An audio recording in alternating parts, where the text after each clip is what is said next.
Formula One is seen as one of the most gas-guzzling of sports, but one top engineer and former F1 team boss is seeking to change this with the launch of a so-called guilt-free synthetic fuel. The technology could help the sport achieve its goal of using 100% sustainable fuel from 2026 as it races to reach net zero by 2030.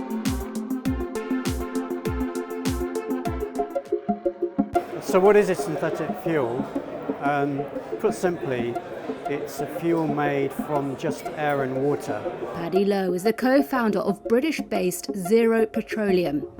For decades, he devoted his time to working out how to make Formula One cars go faster. Now his tagline is 600 million years in 3 minutes, as he focuses on consigning fossil fuels to history. In June, he opened Plant 01, billed as the world's first fully integrated facility to make synthetic fuel from air, water and renewable energy.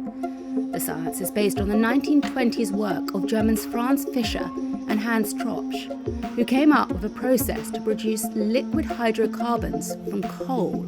So when you burn a regular fuel, fossil fuels such as gasoline, petrol or diesel or jet fuel, what comes out of the exhaust pipe is carbon dioxide, that's burnt carbon, and water, which is burnt hydrogen. What we do is take those exact same molecules out of the atmosphere again, so the water and the carbon dioxide, we add in new energy and reconstitute that as a hydrocarbon. The new plant will make a mere 30 litres of fuel a day, not enough to fill a car tank, but sufficient for technical evaluations, research and certification.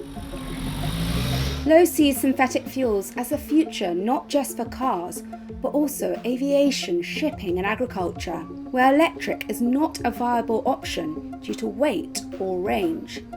He predicts the cost of synthetic fuel, currently eye-wateringly expensive, will plunge. The next step, which we call Plant 0.2, will be to take this exact same technology to a scale of, maybe 500 times, 1,000 times bigger, where we are making enough fuel to sell it to clients, to sell it to the public. So this is a commercial grade plant. And eventually, within just a few decades, we anticipate with great conviction that all the fuel we use today as fossil fuel and more, because consumption will not reduce, will be made by synthesis, will be synthetic fuels rather than dug out of the ground.